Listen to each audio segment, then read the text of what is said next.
Because we're talking about real estate deals on TV versus real life. Amy has done like 75 real estate deals. That looks so fun. I'm watching Chip and Joanna. I'm watching Amy on TV, and it's like, this looks so much fun. So I got into the industry about 10 years ago, and I was approached by HGTV. It was a pretty cool opportunity. We did a 4-part series, and it's a lot of work. Welcome everyone to the Main Street Business Podcast. Today is a Main Street interview, and I'm so lucky to have in studio with me Amy Mahjoory from HGTV. Thank you. Very excited to be here. I only dropped that. That's probably not what you want me to say, but I only dropped that because we're talking about real estate deals on TV versus real life. Amy has done like 75 real estate deals. She's big in raising private money and teaching that concept, but she's been in the trenches on doing deals, not just on TV, which I think a lot of people get excited about. Sure. And they're like, that looks so fun. I'm watching Chip and Joanna. I'm watching Amy on TV. And it's like, this looks so much fun. And we love real estate, but we want to talk about some of the realities about it.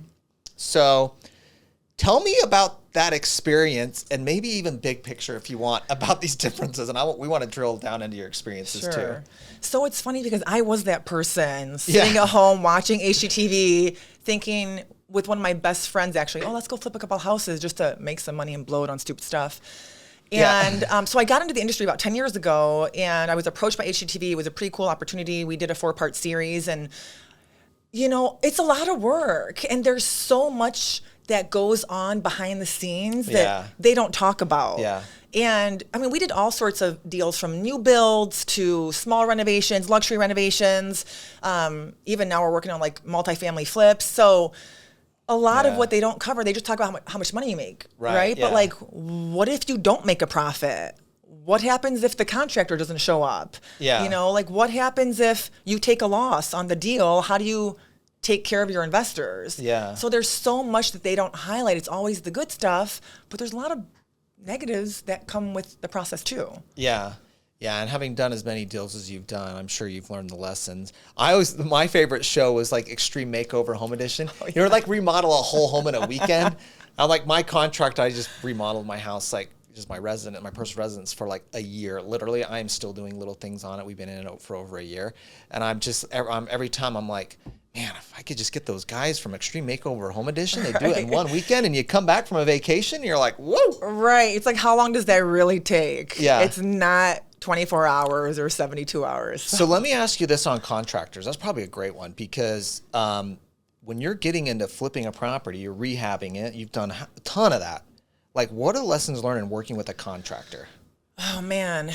Still, 10 years later, I practice what I preach. And I will tell investors, no matter how good you have it, we never stop looking for good general contractors. And this is somebody who has their own in-house team. This is at least what I look for, right? They have low turnover. They've got their own in-house subcontractors. They've been around for 20 years. This is also really important. I feel like they must be in a financial position to be able to float X amount of dollars in material cost, in labor cost. Like, an investor should never, in my opinion, have to front out that money. So, because that shows me that the contractor is stable. And, he has a good team in place. He has contracts in place. Like, as an investor, I have my own contracts that I'll have my general contractor sign. But I respect him or her as well for having their own. It protects us both. Right? So it's just knowing how to interview them, ask the hard questions. What happens if you guys are late on a job? My standard process is to charge you X amount. Have you incurred this in the past? Every job is taken longer than the contractor tells you. No job ever finishes on time. So it's having those conversations up front, documenting everything, having a detailed scope of work. And if there's ever any pushback, to me, that's a red flag, and I'm not going to work with that individual. So some good signals are going to be, they have their own contracts, they have their own internal team. They've been around for a while, like you said, 20 years even. I think that's, that seems like common sense. But I feel like the trap, and I've done this myself, I don't have your level of experience here, and I've just done the 10,000 hours talking to clients, is they start focusing on, well, I got that one, I got the better bid over here. And that's, they can do this faster and cheaper. And that's what they told me, than this person over here who is more experienced. Seems like they got a better organization. but it's going to cost more. And they said it'll take longer. That is a great point and a phenomenal lesson learned, because I've experienced that. I went with the lowest bid, and it ended up costing me way more in holding costs, project completion time. We didn't get as good of a deal, like wholesale pricing from our vendors. Yeah. So I actually believe in investing in a premium to have the right general contractor on your team. It makes such a difference. Yeah, because you're going to pay at the end of the day, even if they come in with the low bid. Right. And even if you've contracted it well, and, you know, there are variations of contracts with like big real estate developers, single family flippers. There becomes a point where it's like, I need that done. And that contractor is going to charge you what it's going to cost them to do it. Right. Despite what the bid comes in, you can fight about it all you want. But at the end of the day, are you going to sue them? What are you going to do? You need the job done. You don't want delays. You don't want to bring someone else in. Right. I feel like it's just hard for an investor to have a lot of power. Absolutely. Unfortunately, I love my general contractors.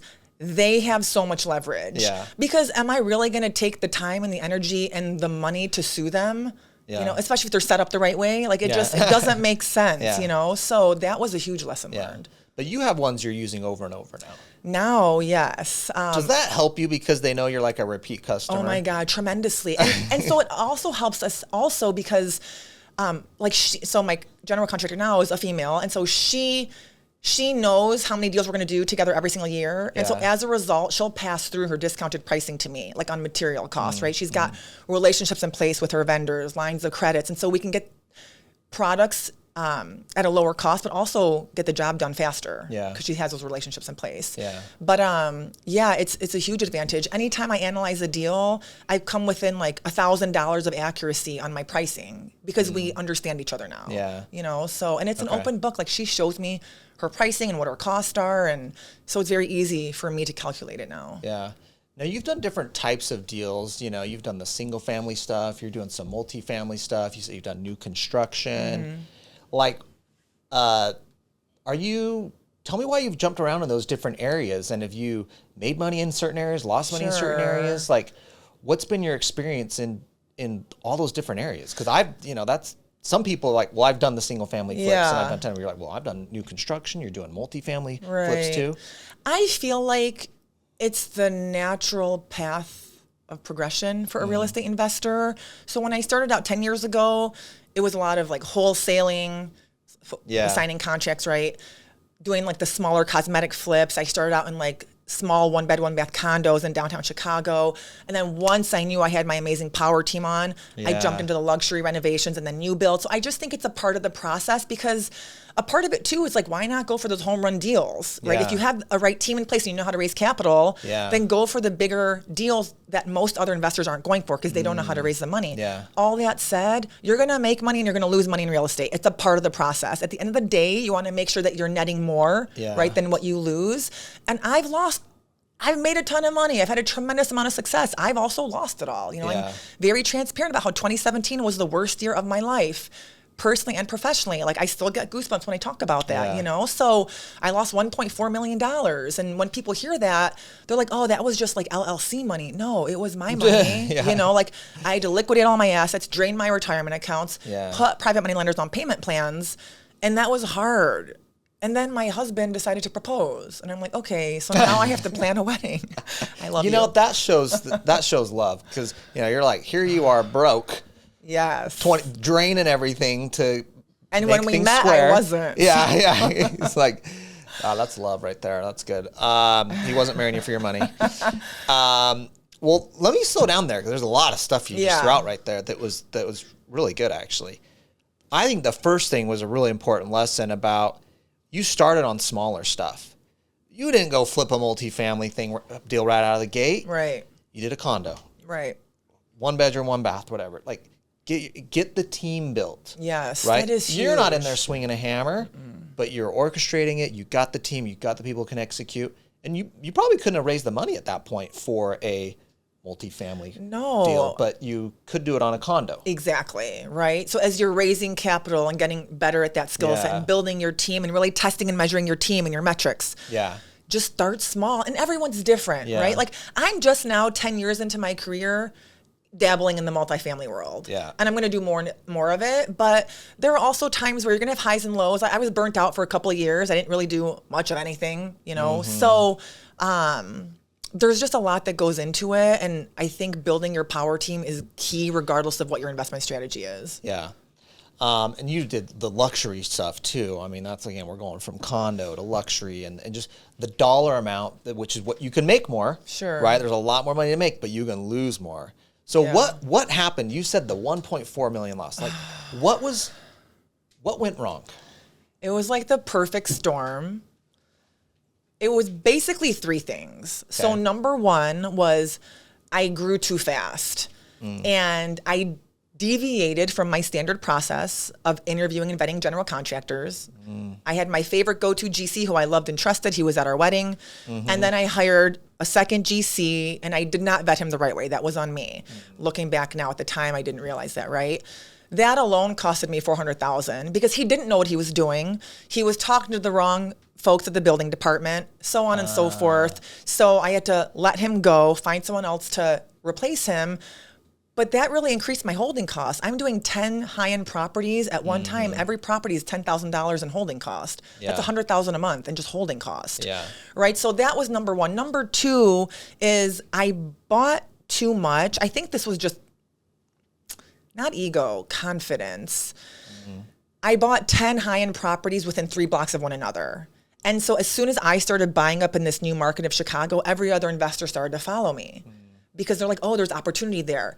So all of our homes hit the market at the same time. So there were 36 $1.4 million listings that hit the market at the same time. And now it's a lower buyer pool, right? Yeah. They all had leverage. So instead of getting offers for 1.4, we're getting offers at 1.2, 1.3. And I had to sell because of my holding cost. Right. So it was a combination of those three: growing too fast, hiring the wrong GC. And actually, I will throw in a fourth. This is really important and why I'm so strict about my deal analyzer now.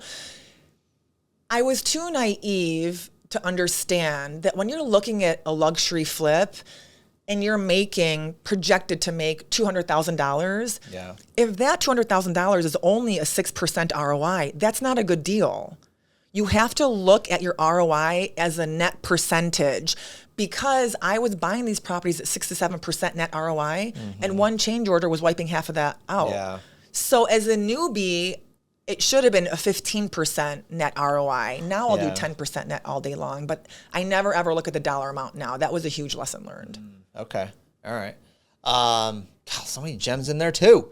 I'm like, I could talk about this for weeks. We could do like a week series on this thing. Okay. Holding costs. Right. All the difficulties you were facing, contractor issues, building department problem, that's extending the thing, which that's not, I mean, this is money coming out of what you're going to make. Absolutely. Like, that's cutting into your profit here, like you said. And I'll just get my own perspective. This is why I don't flip properties. You know, we have 100 plus employees. I'm running businesses, entrepreneur. But I tried to flip a property once, okay? I'm a buy and hold rent guy. Now I'm just a private money lender, actually, which we're going to talk about that in a second. So this is a property. This is 2007. I decided to do this. Not a good year. All right. I held that thing as a rental because I couldn't flip it. So I just held it and I rented it for over 10 years. Oh, wow. Until I could sell it for what I put into it. Okay. And break even. Okay. Okay. So that was like a big lesson learned. Now there's a couple problems that happened there. One, that was like not a great time to buy. You know, it was just obviously that if anybody remembers that long ago, 2007 was a terrible time to buy. But I made some mistakes too, some things with contractors and thinking where the market was going to go and everything. But I'll say this too. I think, this was kind of like a Burr type strategy, just a mortgage in my name. The costs weren't too heavy, but I had to hold tight on that and basically see it out for 10 years. Have you had any stuff go into buy and hold? Do you do buy and hold intentionally? Have you had stuff transition there because you couldn't sell it for what you wanted? Yes. Now I'm like, oh my goodness, there's so many gems that you just brought light to. So first of all, I love that even though you made some mistakes on your first flip, that you were able to hold on to it. Yeah. I don't know if you it broke cash even. Flowed. Okay, so that's it did excellent. Cash flow. So you know what? That's going to be another mistake when I look back. Another one of my lessons learned is those properties that I had when I lost all that money, I only had one exit strategy because they were such a high price point. I couldn't turn it into a rental. So I had to quickly get rid of it. So now, whether it's me or anyone else out there, watching and listening, if you're going to buy a property to invest in, make sure you have multiple exit strategies in place, because there are 2 luxury burrs we bought in Phoenix, actually. Yeah. And we completed the cash out refi because the interest rates went up. The numbers no longer work. So now we're selling it as flips. Yeah. We're still supposed to profit on the flip, but we knew that going into it, that if we can't turn it into a rental, we can flip it. Yeah. Right? So that happens all the time. I mean, also, one of my biggest strategies, actually this has been a strategy over the last 10 years, is to acquire more and more rental properties, because that's how we use real estate as our vehicle, right, to generating wealth and financial freedom, is how can we not worry about where the next paycheck's coming from? We've got money coming in from our investments, whether it's syndication, single family homes, multifamily investments. So for me, at least, that's been my strategy for the last 10 years. Love it. Okay, because this I think, doing flips, short-term real estate deals, does have a higher degree of risk. But I love the multiple exit strategy thing. I think a lot of people, they'll hear a thing of, just if there's no such thing as a plan B. Plan B is failure. You have plan A or it's nothing. No. All right. Multiple exit strategies gives you options. I want optionality more than I want plan A and stick to it no matter what the hell happens, because circumstances change, markets change. You might have a better opportunity than than you thought of in the first place. Right. Sometimes the market's going in a positive direction that you weren't even planning on, and you're making more money. But I think for newer investors in particular, deals where you do have a plan B option, whether it is that property could long-term or short-term rent, if the flip doesn't work, that just decreases your risk. Yes. Right? Your risk just goes down big time. And if you've only got one exit strategy option, that's a higher risk. Right. And actually, this just reminded me, what you just said takes me back to having your power team and a good general contractor on your team. Because the flip I'm doing in San Diego, for example, it's a 10-unit, but it's a 4-unit building and a 6-unit building. Okay. And having multiple exit strategies in place was so important, because my general contractor actually came to me after we closed on the property and said, hey, our 4-unit's vacant. The 6-unit, we have to evict tenants. Why don't we start construction on the 4-unit first and put in tenants? So why wait 12 to 18 months until the renovation's done and we can have money coming in from the 4-unit? But that's just a way that I wasn't even thinking, right? So when your general contractor is good, they also act as a project manager, as a business partner, and it really is a collaborative effort. That's good, because especially if they know, hey, you're in the business of this, they're like, your success is their success. Yeah, they get success and business from you as you're successful. And also just, I think, treating anybody on your power team respectful, seek their input. Some I think business owners, investors, have a little bit of a complex, and they think they know it all, and they want to shout orders. And frankly, people that are great don't like working in that way. And it sounds like you have a collaborative relationship where your contractor's like, hey, let's do this. Actually, I can do it this way, and it gives you cash flow. Yeah, awesome. It really is a team and a family. Yeah, and I feel like that's what you want to look for in your power team, with your designers, with your stagers, with your architect, right? And I have a stubborn side. I've come a long way with anger management. I used to have an anger management journal, believe it or not. I've actually never said that in public.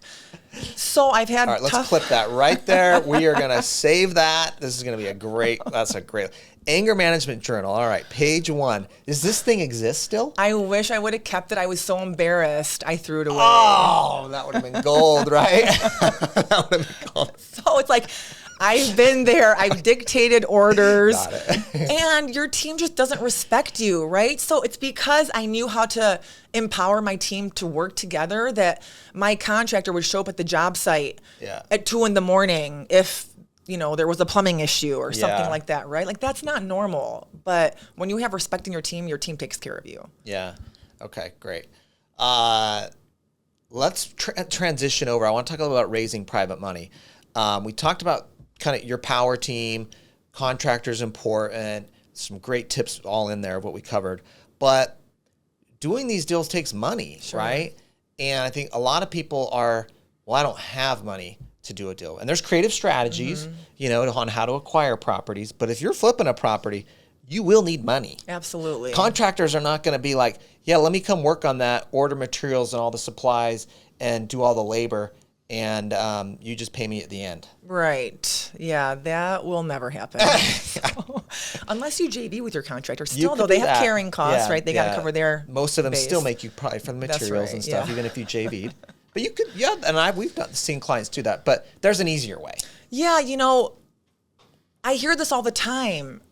I want to save up $25,000 to buy my first rental property, or I would love to flip a house, but I don't have the money to do so. And my immediate response is, why not just raise it? Yeah. It's normal, though, that people don't think that way, because the number one reason why everyone in this country does not act as a private money lender or raise capital is because they're just not educated on the process, right? So like it's our job to get out there and educate them. But when it's not even a matter of opinion, it's a fact. The only way to grow and scale your real estate business is by leveraging other people's money and knowing how to raise private money the right way from the right people, how to take care of your investors, how to contractually structure those deals, right? So there's a lot that goes into it, but that is the key to growing and scaling your real estate business. Yeah, and I think whether it's a single family or like a 1-bedroom, 1-bath condo, luxury property, multifamily deal, I mean, those all are going to take money, and you can all raise it privately. You don't have to be walking into the bank trying to get a loan, which, by the way, banks don't like to lend on that stuff, especially if it needs improvements and such like that. So you can go and raise the private money. Well, what are your, where does someone start that's brand new at doing that wants to go raise private money? They don't know what the heck they're doing. Yeah, you know, so many educators out there will tell you raising money is easy. Just go ask your friends and family members.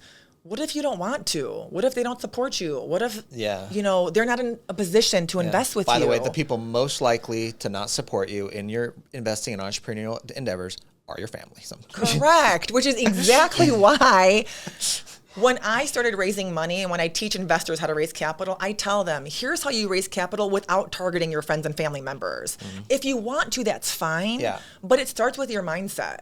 And number one is understanding that you are providing others with an amazing opportunity to invest. Now, it goes both ways, right? You gotta know how to take care of your private money lenders, but where else are they gonna earn double-digit returns backed by real estate? Right, and we talked about this in the past, like they don't get security in the stock market. Right, yeah, it's like electronic thing that you have that says you own this stock, and there's a company behind it and everything, but I think a lot of people are excited by the opportunity to invest in real estate. I think there's just as many people out there interested in investing their money in real estate, whether it's in their savings account, their self-directed retirement account. Of course, we love that strategy. I mean, that's what I do with my money. Like, what I do with my money is try to find people like you that are doing deals. People like anyone listening here that's like, I got a good deal, I need private money. Like, that's what I'm doing with my own retirement account right now. I'm not buying a stock, I'm not buying a mutual fund, I'm not buying an ETF. I've done rentals, and I've actually done well on it. But I love doing it's just so much easier to just be the bank.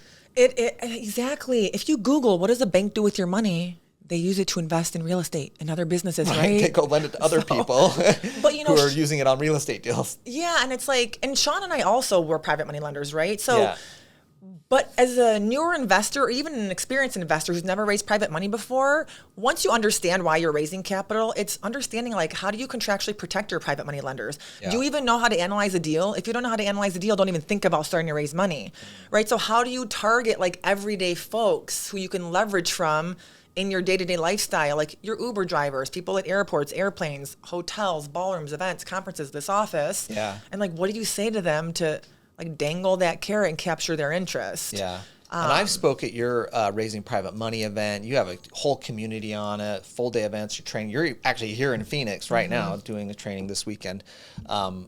Probably be after, so for those of you might have missed it, but Amy's out there, you can find her, and there's a lot of training on this. So you got to know how to analyze a deal, obviously, because you need to be able to make money on it and be able to pay your investor back. Because I think some people mistakenly think, well, you know, and I don't know that many people do this, but I don't want people to get caught up with, well, it's the investor's money on the line and I can lose it. Do not think that. Like, those people will be pissed, by the way, and they can sue you. And because you have a right to repay them back whether the deal goes bad or not. But also, your time you're going to start building a reputation as Right. an investor. And so you've got to know how to analyze deals, find good deals. Don't get too excited and do the first deal that comes across. Yes, and that happens so often. People like force a deal because Yeah. their emotions are in it. Don't ever do that. And they're so excited. Yeah. I've got a deal. Someone's got an opportunity. And it actually is a crappy deal. Right. So you learn how to analyze it right. And I think like kind of know where you're at, I guess. I think I can't, sorry, I hate going back to this, but I thought it was just very helpful. The 1-bedroom, 1-bath condo. Right. If you've never done one before, don't go trying to do a massive deal where you're Right. raising millions of dollars, you know? It just puts you and your investors at more risk, right? Yeah. And we talk about risk often, and I'm sure many of you have heard Matt and I both say, like, nothing is guaranteed, right? We can't guarantee anything, but it's like, how do we minimize that risk? So as investors, we minimize risk by increasing control. So contracts is huge, right? Deal analyzers are huge, but also like you got to know how to answer the hard questions because private money lenders from Wall Street are going to approach you, and then private money lenders from church are going to approach you. Two very different mindsets, right? So they're going to ask you questions like, have you ever lost money before? How did you handle it? What happens if you die? Yeah. Why did you select this target market? How long have you been working on these deals? You've never done a deal before. Why should I lend you money? You know, so you have to be able to answer those hard questions before they even come to you. Yeah.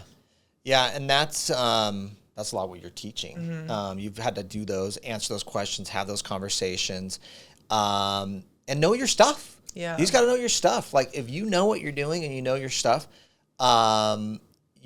this just becomes natural, right? Like you're in like a natural state when you're talking about it. I think someone new at it is like, all right, how should I answer this? How should I answer this? Or they sent me an email even, and you got time to think about it. And you're like, you know.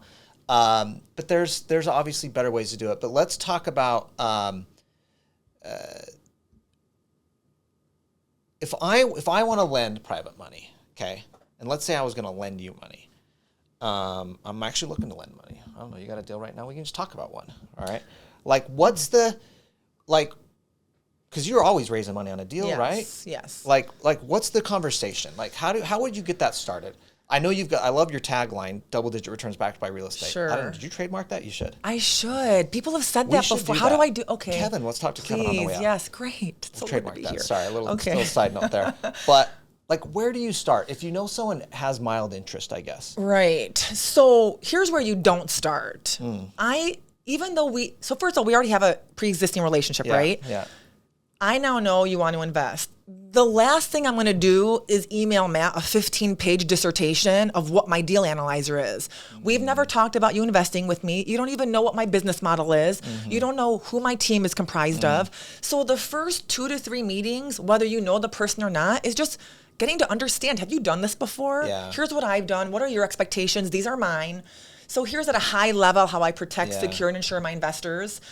And it's just a 15-minute exploratory conversation on, do we even want to continue the conversation? Right. And then it's usually like a brief high-level overview. Here's my 5-page list of FAQs. Hey, Matt, do you still want to know more? Okay, cool. Here's my leveraging retirement account presentation. You want to know more? Okay, cool. Here's one example of a deal I've done in the past. So I don't want to overwhelm you with information. It's a step-by-step process to where eventually after the 6th, 7th, or 10th credibility piece, you're like, okay, I get it now. Yeah. Do you have something? Yeah, and I think it is people can skip all that pre-work you were talking about that really helps you understand what they need. Yeah. You know, what are they looking for? Are they like, because some people are like, well, I want my money back here, and this is, I need it, you're like, yeah, you're not going to be a good private money lender. Yeah. Like, And you like want this money back in 90 days, like this is not like a payday loan, dude. I'm like, I need, Correct. here's how long it takes to do a deal. Right. You've obviously never loaned money on a deal before. So, but some people do have crazy expectations.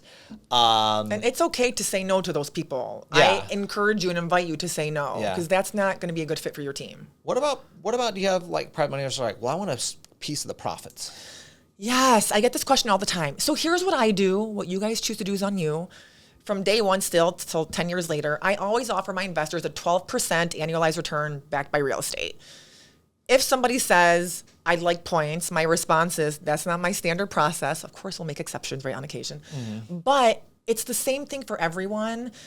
there are private money lenders who will say, I want a piece of the pie or a percentage of the profits. It just depends on what you guys want. There's nothing that's right or wrong about what you're offering. I just choose not to give up equity because I don't have to. Call me greedy. I don't know. Yeah. You know, I don't need to. There's so many PMLs out there who would love to be in a 12% debt position. Totally, yeah. Yeah, and at 12%, you don't need to. I mean, if you were trying to get money at an 8 or 7 or 5, sometimes a blended interest rate, we just see, we're processing like 5 to 10 private money loans at Directed IRA a day. So we just see the variety of notes and deal structures out there. There's a lot always blended, but you'll never see it at 12%. Plus they get some equity piece of the deal. It's usually a much lower return. But a lot of times too, it's like, hey, are you going to go in on the loss? You want a piece of the profits. Are you going to help me bear the loss then? Okay, that's a great point. Anytime you bring on someone as an equity partner, whether they're private money lenders or not, if they want 25% of the profits or 50% of the profits and you agree, well, hey, guess what? That's also on the downside.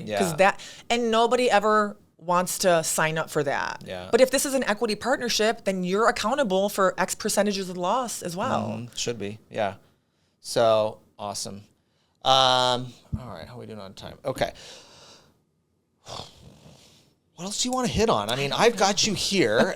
I'm like looking at my notes. I'm like, we've hit some great stuff. Yeah. I mean, your experience is super helpful.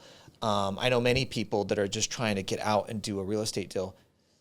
I'm just going to go back to what we talked about. They see it on TV. Right. It looks super cool. I want to go do it. Right. And we kind of circle back over to private money lending. And I just want to talk about, like, for people out there who love real estate, excited about it, like, what are you interested in? Like, what is your personality? Because some people might be like, hey, I want to go lend my money. And they have the money to do that.